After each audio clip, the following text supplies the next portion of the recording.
Olá, espectador, espectadora do Bom de Ler. Hoje eu vou falar para você do livro Liturgia do Fim, da escritora Marília Arnaud. Foi um livro que eu achei meio por acaso na Livraria da Vila, nunca tinha ouvido falar da autora, também não tinha referência do título, mas naquele dia, sabe quando o livro pisca para você?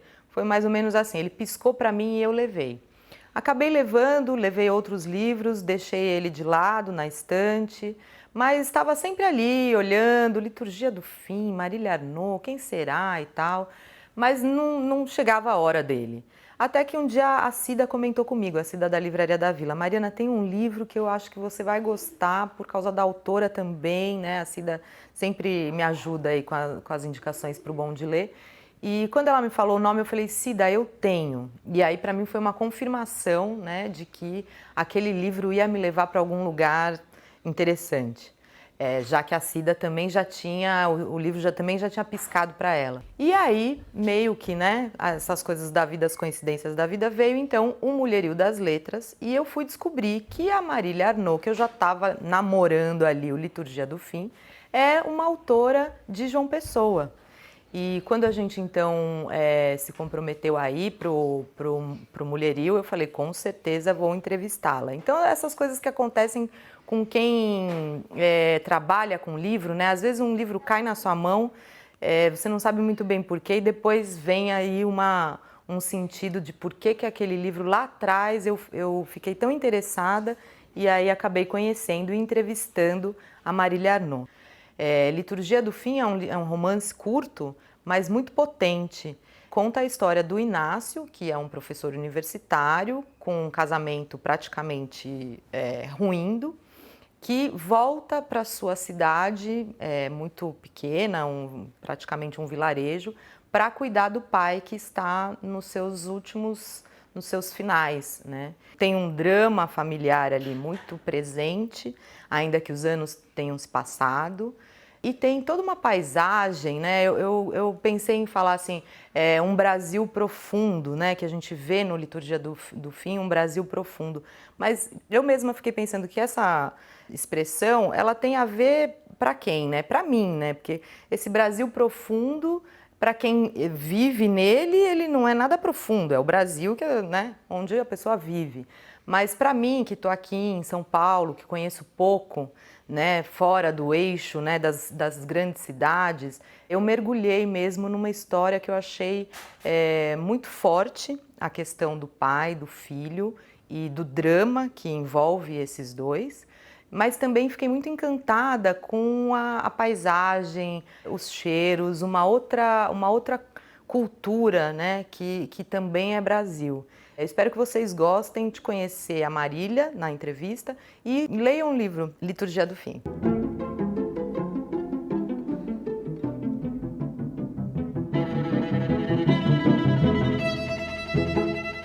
Comecei a escrever muito cedo, menina. Quando eu já tinha entrado na universidade, eu comecei a escrever para jornal, umas crônicas assim, meio ficcionais, que acabaram se transformando em contos, né?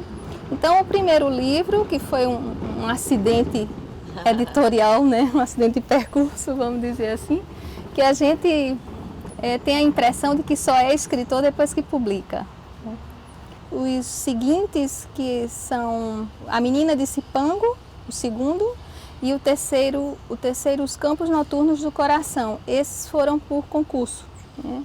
Então, eu acho o concurso uma coisa maravilhosa para quem está começando, né? Porque você ter o aval de alguém qualificado que lhe diz: vá em frente e você tem jeito para o negócio, é muito bom.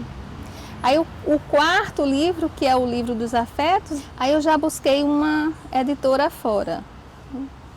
Mas a grande parte das editoras não lhe dá nem retorno, né? Você é um anônimo, ninguém te conhece, eles não têm nenhuma referência sua, realmente dá até para entender.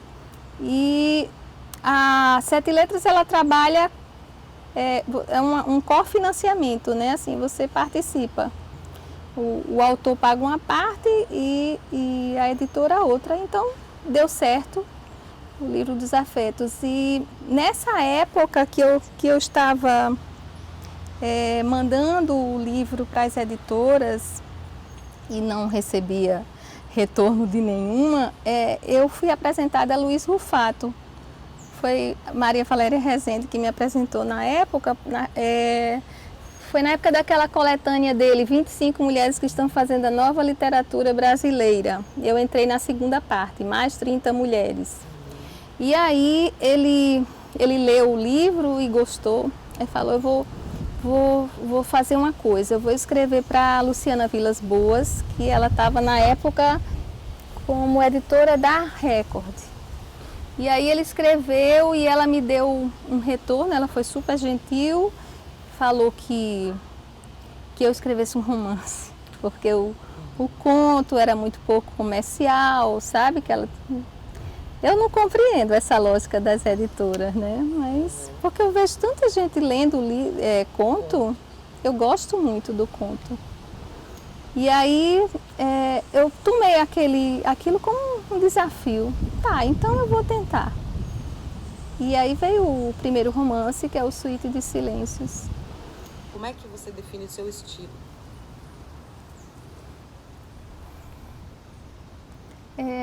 Seria intimista? Não sei, é difícil. É difícil. É difícil falar. Mas está muito impregnado, né, dos termos, daqui, da fala... Mas é especificamente esse livro. Ah, é o Liturgia. Olha, o Liturgia é muito diferente do Suíte. O Suíte, ele tem um espaço urbano, narrado em primeira pessoa por uma mulher, né? Então é completamente diferente. Se você lê, assim, se você lê um e outro, você acha até que não é da mesma autora, né? E como é que foi escolher o Inácio para dar voz pro narrador? Você sabe que eu nem sei como é que isso aconteceu. Eu queria falar um pouco do sertão, né? Eu tinha isso na minha cabeça, assim, de mostrar num livro a beleza que existe no sertão. E também existe uma riqueza vocabular, né, do sertanejo. E são palavras que estão dicionarizadas, mas que pouca gente conhece. Inclusive aqui, se você vem para a capital, as pessoas desconhecem esse linguajar, né? Eu usei o tu, que não é uma coisa muito nossa, mas assim, como um recurso, vamos dizer, poético, né? Que eu acho que fica mais bonito o texto.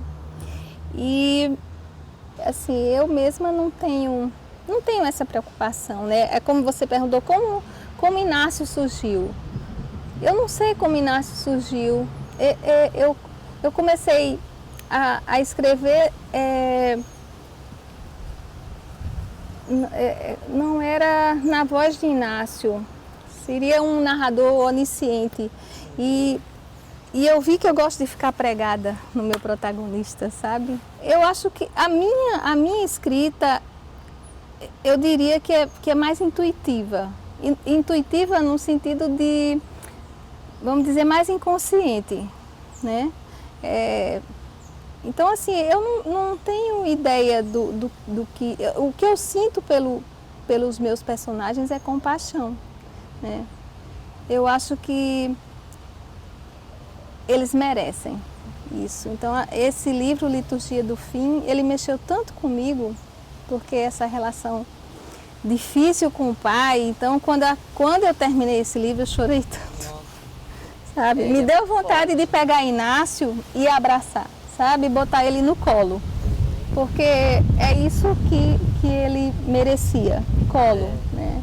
Uma coisa que sempre me perguntam é como é que eu consegui escrever em primeira pessoa, numa voz masculina.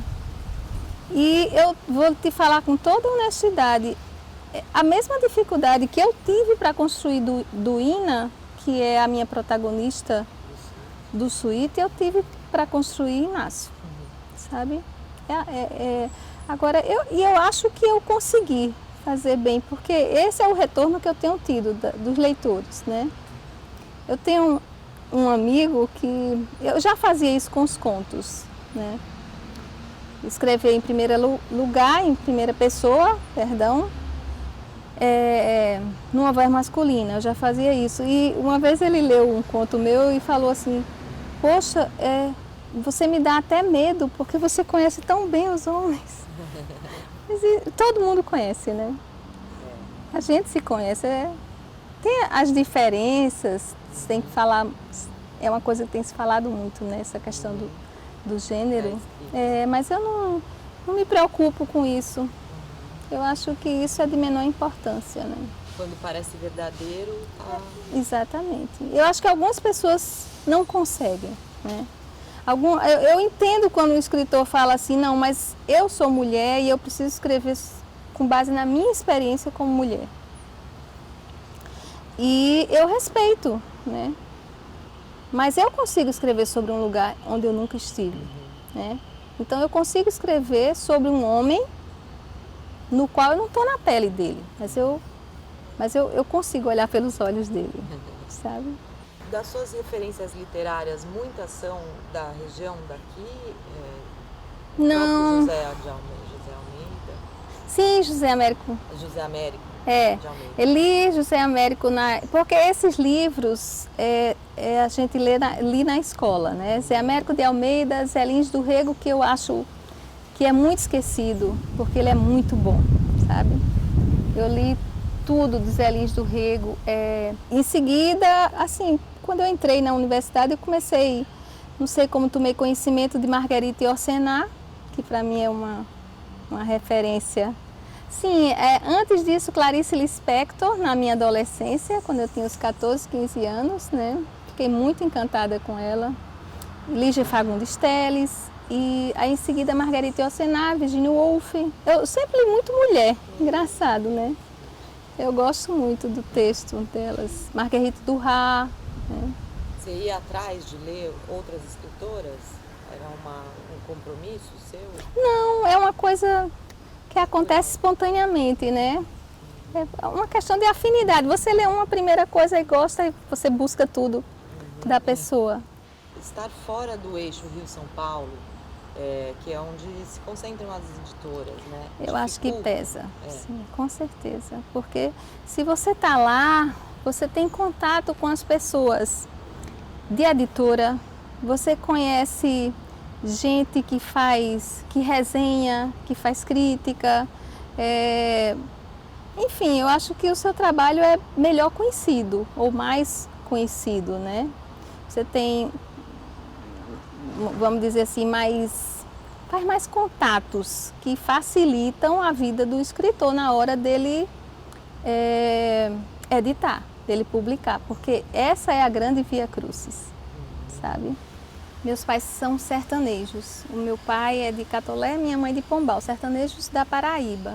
Então esse contato com o sertão eu tive desde muito cedo, porque apesar de não ter vivido, morado lá, residido, mas eu passava as minhas férias escolares na fazenda dos meus avós maternos. O sertão está muito presente no Liturgia. Nossa, né? fauna, flora, né? Bem que eu, assim... Os termos também. Faz muito tempo que eu não visito o sertão, a terra, né? Então, eu fiz toda uma pesquisa. Pro Liturgia? Pro Liturgia. Fiz uma pesquisa... sobre a apicultura, que as abelhas estão muito presentes, né? Eu conheci de perto a criação de abelhas. Você fez pesquisa, então? Mas pesquisei a fauna, flora e li muito sobre a abelha. Né? É uma coisa assim que eu conheço bem, mas como fazia muito tempo que eu não visitava o sertão, e pesquisei também essas micro-regiões serranas que elas têm uma fauna e uma flora diferenciada, né? Elas têm um clima mais frio lá no alto. Fiz uma pesquisa também dessa região. Ainda que você tenha familiaridade, assim, era mais para se sentir... Muito do que eu sou como escritora eu devo a esse espaço. Porque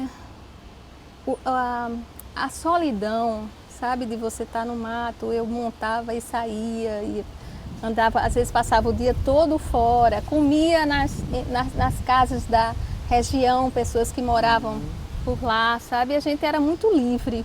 Sim. Meu avô recebia os netos na época das férias.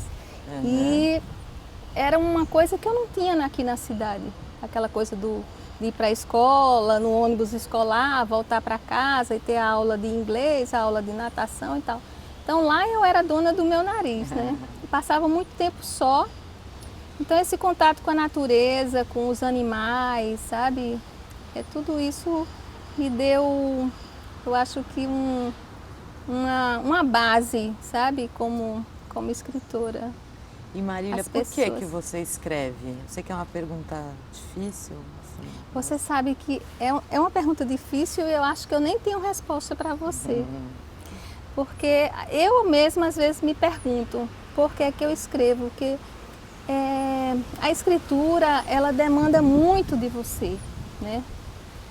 Tempo, energia, então muitas vezes você abre mão da sua própria vida, você deixa de estar com a sua família, você deixa de ir ao cinema com uma pessoa que você gosta, um amigo. Engraçado que essa pergunta, o meu protagonista do Liturgia do Fim, Inácio, ele também se faz. Ele se pergunta isso, mas por que eu abro mão de viver para escrever, né? O que é que isso me traz? Livros publicados.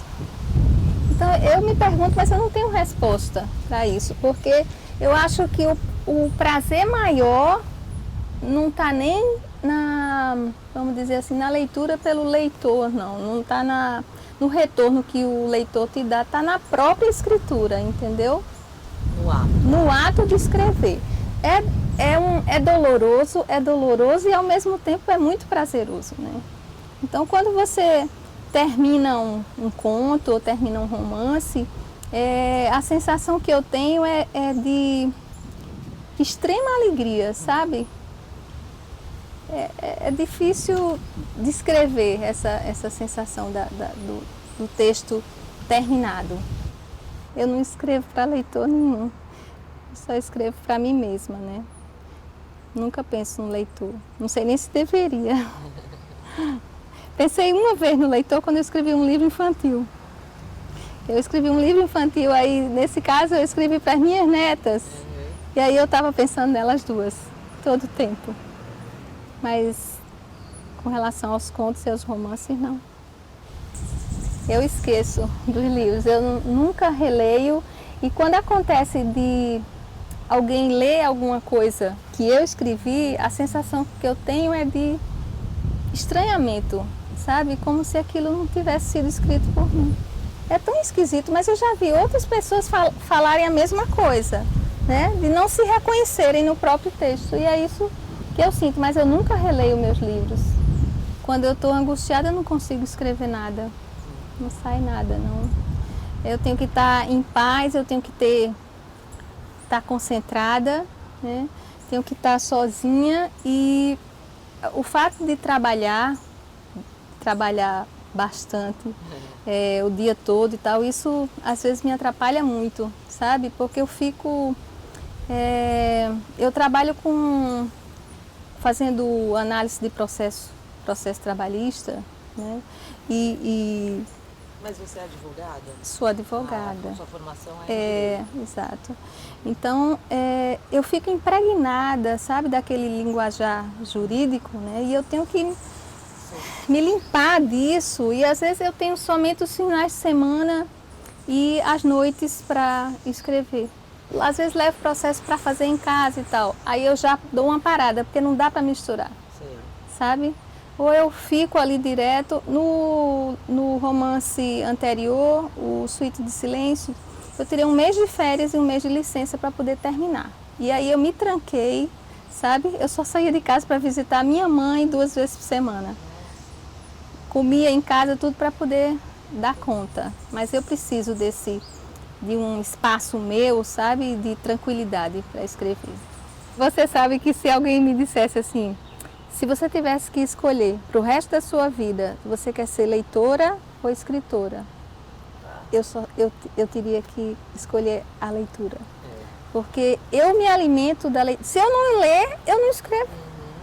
Sabe? É o outro texto que me motiva. a escrever. Poxa, que coisa boa, gente!